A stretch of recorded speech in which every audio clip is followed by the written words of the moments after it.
Hello అందరికీ welcome back to village life style. ఈ రోజు అయితే మేమందరం నాయనపల్లి వెళ్తున్నాం మైసమ్మ దగ్గరికి. తో పాటు మీరు కూడా చూసేయండి.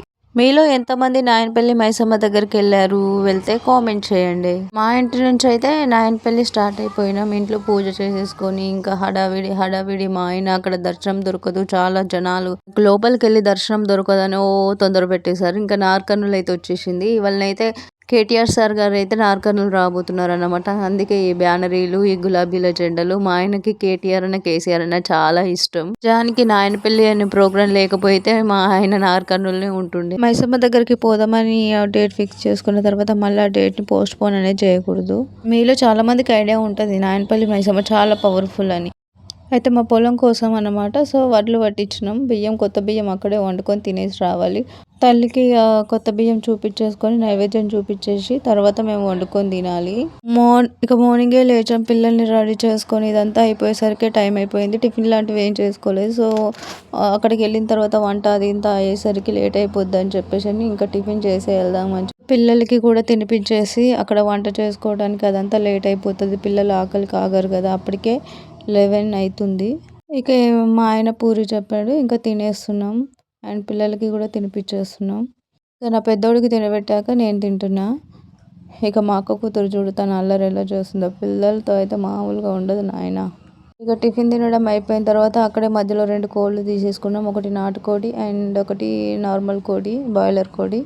కావాల్సినవన్నీ అక్కడే తీసేసుకొని మధ్యలో టిఫిన్ చేసిన చోటు నాయనపల్లి ఎంటర్ అయిపోయినాం. ఎంట్రీ ఫీ అక్కడ 100 రూపీస్ ఉంటుంది. ఒక చీటీ ఇచ్చేసారు, తీసుకున్నాం. తర్వాత నాయనపల్లి ఎంటర్ అయిపోయినాం. చూడండి ఎంతమంది జనాలు ఉన్నారో. మార్నింగే వచ్చేసారు. ఆల్రెడీ వంటలు అయిపోయిన వాళ్ళు, తినేసే వాళ్ళు కొందరు, ఇప్పుడే వచ్చి దర్శనాలు చేసుకునే వాళ్ళు కొందరు. అందులో మేమే లేట్ అయ్యాము. అందరు వచ్చేసారు, ఆల్రెడీ తినేసి వెళ్ళిపోతున్నారు. దర్శనం లోపలికి వెళ్ళి దర్శనాలు చేసుకుంటారు. మీ లేట్ ఇలాగే ఉంటుందని మా ఆయన ఇంకా కడిగేస్తా ఉన్నాడు అన్నమాట. ఇక్కడ టెంపుల్ లోపలికి అయితే వెళ్తున్నాం. ఇక్కడైతే మనకు వంటకు కావాల్సిన ఐటమ్స్ అన్నీ ఉంటాయి. పెద్ద పెద్ద గిన్నెలు అట్లాంటివి వాళ్ళు రెంట్కి ఇస్తారు. వంటకు సంబంధించి ఎట్లాంటి ఐటమ్ తీసుకొని వెళ్ళకపోయినా పర్లేదు, అక్కడ మనకి కావాల్సిన ప్రతి వస్తువు దొరుకుతుంది. మనం వంట చేసుకొని దర్శనం చేసుకొని సింపుల్గా తినేసి ఇంటికి వచ్చేయచ్చు. ప్రతి ఐటమ్ దొరుకుద్ది అక్కడ నాయనపల్లి దగ్గర. నా చిన్న తల్లి అయితే నిద్రపోయింది. ఇంకా లోపలికి వెళ్ళి అక్కడ ఒక చోట ఆగాం. మా ఆయన కూర్చోవడానికి ప్లేస్ చూసాడు వంట చూసుకోవడానికి. ఇక అక్కడ చాప్ వేసుకొని అన్ని ఐటమ్స్ అన్ని కిందకి తీసేసుకొని తల్లికి కావాల్సిన ఫస్ట్ పరమాన్నం వండాలి. అండ్ కొత్త బియ్యం ఫస్ట్ దానికే చూపించాలి. అందుకని ఇంకా కట్టెల పొయ్యి అండ్ కట్టెలు కొనుక్కొచ్చుకున్నాం. కట్టెలు దొరకవు. చూసారు కదా, ఆల్రెడీ దర్శనం అయిపోయి వంటలు కూడా స్టార్ట్ చేసుకున్నారు. అంతమంది జనాలు ఉన్నారు, మామూలు జనాలు కాదు. ఇంకా మేము పరమాన్నానికి పొయ్యి మీద అన్నం పెట్టేసాము. పొయ్యి అనేది సరిగా పొందలేదు. ఇంకా గిన్నె వంకర అయిపోయింది. ఇక్కడ నేను కట్టెలు పెడుతూ అండ్ ఇట్లా మూతను తీస్తూ ఉంటే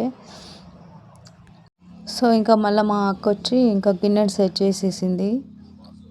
పక్కనున్న వాళ్ళది వంట అయిపోయింది. ఇంకా వాళ్ళే పాపం కట్టెలు ఇచ్చారు కొన్ని. ఇంకా పొయ్యి అంటించేసుకోండి అని చెప్పేసి అని బెల్లమన్నం అయ్యేలోపు ఇంకా చింతపులుసు పిసికి పెట్టాలని చెప్పి చింతపండు అయితే నానబెట్టేసాం. అక్కనేమో ఇక్కడ అన్నం వండుతుంది, ఇంకా బెల్లం వేసేస్తుంది. అన్నం సగం ఉడికిన తర్వాత మనం బెల్లం అనేది యాడ్ చేసుకోవాలి కాబట్టి, లేదంటే ఇంకా అన్నం ఉడకదు. ఇక అక్క అన్నంలో బెల్లం వేసేస్తుంది. ఇంకా అది కాసేపు అయితే దగ్గర పడి అయిపోతుంది అన్నము. బియ్యం కాబట్టి అన్నం గడ్డగడుతూ ఉంటుంది, కలుపుకుంటూ ఉండాలి అలా. ఇంకా పరమాన్నం అయిపోయిన తర్వాత నేను ఇక్కడికి వచ్చేసి సైడ్కి వచ్చేసి ఇంకా చింతపులుసు పిసుకుతున్నా. మనం ఇందులో కారం, ఉప్పు, ఉల్లిగడ్డ అంతే యాడ్ చేయాలి. తాలింపు వేయడం అట్లాంటివి ఏం చేయకూడదు. అమ్మవారికి ఇది మాత్రమే ఇష్టం పరమాన్నం. అందులో చింతపులుపు మాత్రమే పోసి నైవేద్యంగా చూపించాలి. అందుకే నేను ఉల్లిగడ్డ యాడ్ చేస్తున్నా అండ్ కారం పొడి, ఇంత ఉప్పు, ఇవి 3 మాత్రం మిక్స్ చేసి కలిపేసుకోవాలి అంతే.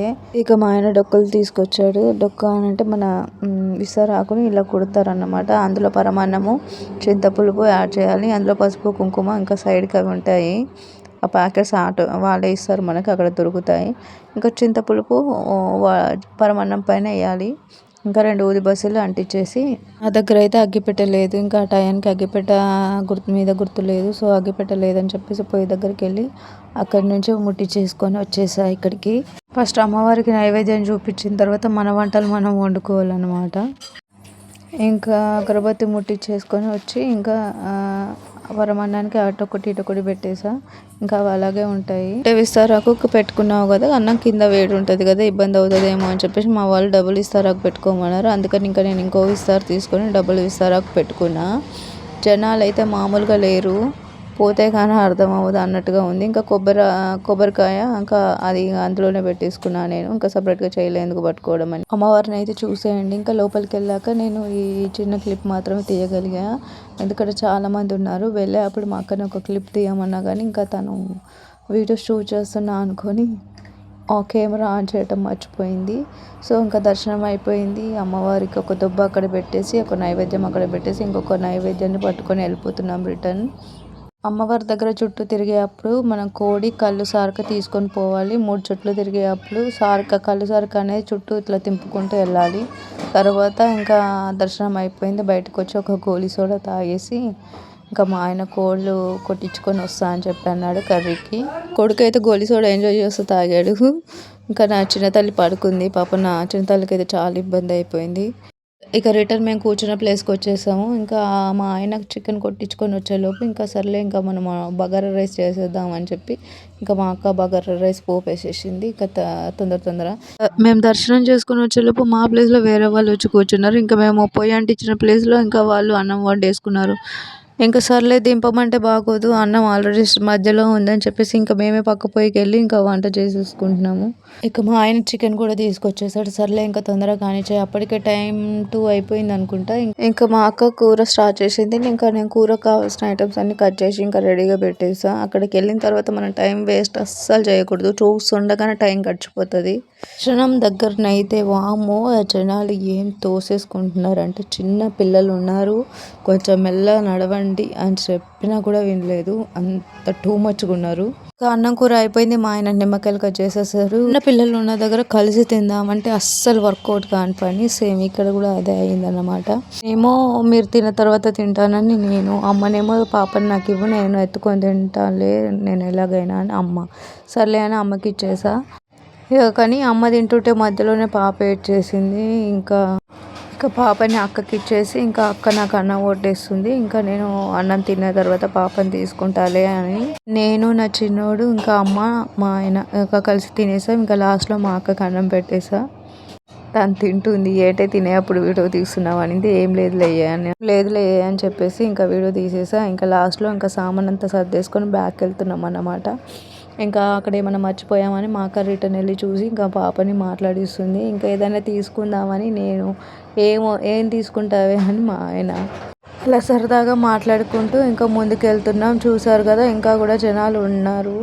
టైం వచ్చి 4 అయిపోయింది అప్పటికి. పిల్లలకి బొమ్మలు, అరుగు, గాజులు అట్లాంటివి ఏమైనా తీసుకుందామని చెప్పేసి ఇంకా బ్యాక్ వచ్చి ఇక్కడ కార్ ఆపుకున్నాం. చూడండి జనాలు అనేదే లేరు, అంత ఖాళీ అయిపోయింది. అదే ప్రొద్దున టైంలో అయితే ఇంకా చుక్కలు కనిపించాయి. చూడండి అమ్మవారు ఎంత బాగుందో అక్కడ. నేను ఇక్కడికి వచ్చి ఇంకా మెరూన్ కుంకుమ, రెడ్ కలర్ కుంకుమ 2 తీసుకున్నా. 20 రూపీస్ కట్టించేసుకున్నా. ఇంకా పాపకి ఇట్లా బ్లాక్ కలర్ బ్యాంగిల్స్ కనిపించాయి, అవి చూద్దామని చూస్తున్నా. ఆమె ఇంకా కుంకుమ ప్యాక్ చేసి ఇస్తుంది. లోపు ఏమైనా తీసుకుందామా అని అటు ఇటు చూస్తున్నా కానీ ఏమీ నచ్చట్లే. పాప బ్యాంగిల్స్ అడుగుతున్నా సైజు కొంచెం పెద్ద సైజు తీసుకుందామని చెప్పి, కాకపోతే అవి పాప తీసుకున్న తర్వాత సైజు పెద్దగా అయిపోయాయి.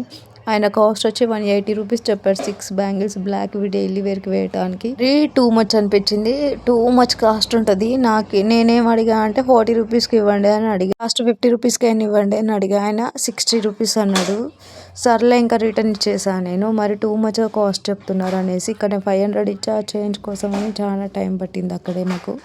ఫస్ట్ చెప్పేసరికి ఇంకా నేను రిటర్న్ ఇచ్చేసా అక్కడైతే. సర్లే అని ఇంకా అమౌంట్ తీసేసుకొని నేను రిటర్న్ అయిపోయా అక్కడి నుంచి. పిల్లలవి కూడా అంతంత కాస్ట్ చెప్పడం నాకు అస్సలు రీజనబుల్ అనిపించలేదు. ఇంకా బ్లాక్ దారము ఇంకా కాళ్ళకి కట్టడానికి అవుతుందని ఇంకా ములదారం అట్లాంటివి తీసుకుంటున్నాను నేను ఇక్కడ. ఇంకా మా ఆయన మా చిన్నోడికి కావాల్సిన బొమ్మలు తీసుకుంటున్నాడు. ఆ తాతేమో 50 రూపాయలు చెప్పాడు. నేనేమో 100 రూపాయలు అనుకొని 80 రూపాయలకి ఇవ్వరా అని చెప్పేసి నేను అడుగుతున్నా ఆ కార్ బొమ్మని. ఆయన అన్నాడు నేను 50 రూపాయలకే ఇస్తాను తీసుకో అమ్మా అని ఆయన అన్నాడు. ఏమీ వెటకరం చేస్తున్నాడు ఏమో అని నేను అనుకున్నాను, కానీ నేను చెప్పింది 50 రూపాయలు. ఇంకా నవ్వొచ్చి ఇంకా సర్లే అని తీసుకున్నాము. ఇంకా అది పక్కన పెట్టేసి మా ఆయన పెద్ద వెహికల్ తీసుకున్నాడు 150లో. ఇంకా మా బుడ్డామెకి ఒక బొమ్మ తీసుకున్నాం. ఇంకా సర్లే అని రిటర్న్ అయిపోయాం అన్నమాట ఇంటికి. ఏమైనా తీసుకోవాలా అని ఇంకా ఆలోచించడంతోనే నా టైం అంతా అయిపోయింది. నేను ఏమీ తీసుకోవాలా. ఇక అందరం చాలా అలసిపోయాం. కాళ్ళు అయితే నొప్పులు పట్టేశాయి. అక్కడ తోసేసుకోవడం అది. ఇంకా పిల్లలైతే అలసిపోయి నిద్రపోయారు అందరూ. చూడండి ఎలా పడుకున్నారు. ఇంకా మేము మాట్లాడుతూ అలా వెళ్ళిపోతూ ఉన్నాం. ఆయన నన్ను అక్కడ కొనుక్కోమని అమౌంట్ ఇస్తే నేను అవి ఇంకా ఏం కొనుక్కోలేదు కాబట్టి మిగిలిపోయాయి అన్నమాట. నేను డబ్బులు నావే నీకు ఇవ్వను అని చెప్పేసి నేను ఆర్గ్యుమెంట్ పెడుతున్నా మా ఆయనతో. ఇక్కడైతే చూడండి ముందు ట్రాలీ ఆటోలో ఆయన పడుకొని ఉన్నాడు. నేను వీడియో షూట్ చేస్తున్నా అని ఆ పిల్లగాడు పక్కన అతను చెప్పగానే పాపం ఆయన లేచి కూర్చున్నాడు. యాక్చువల్లీ నేను వాళ్ళని షూట్ చేయట్లేదు, నేను నార్మల్గా షూట్ చేస్తున్నా. సేపు చాలా నవ్వుకున్నాం. ఇంకా అక్కడ గులాబీలో జెండాలు చూసారుగా, మా ఆయన చాలా ఫీల్ అయిపోతున్నాడు రిటర్న్ వచ్చేటప్పుడు. నేను లేను అని. మా ఆయన పార్టీ సైడ్ వాళ్ళు అండ్ ఫ్రెండ్స్ చాలా మంది ఫోన్ చేశారు పార్టీ మీటింగ్కి వెళ్దామని చెప్పి. కాకపోతే మేము మైసమ్మ దగ్గరికి వెళ్ళేసరికి ఇంకా ఆ ప్రోగ్రామ్ క్యాన్సిల్ అయిపోయింది. పాపం ఆయన చాలా ఫీల్ అయిపోయాడు. మన దగ్గర చాలా ఇబ్బంది అయిపోతుంది. చిన్న పిల్లలు ఉన్న దగ్గర కొంచెం వాళ్ళకి 5-6 months వచ్చేదాకా వెయిట్ చేయడమే చాలా బెటర్ అని. ఇక ఇంటికి అయితే వచ్చేసాము. అక్కడ మా ఇంట్లో దీపం ప్రొద్దున ముట్టించా. అది ఎలా ఉందో చూడండి, ఎంత బాగుందో. వీడియో నచ్చితే లైక్ చేయండి, సబ్స్క్రైబ్ చేయండి. ఇక ఉంటా మరి, బాయ్ అందరికీ. Thank you for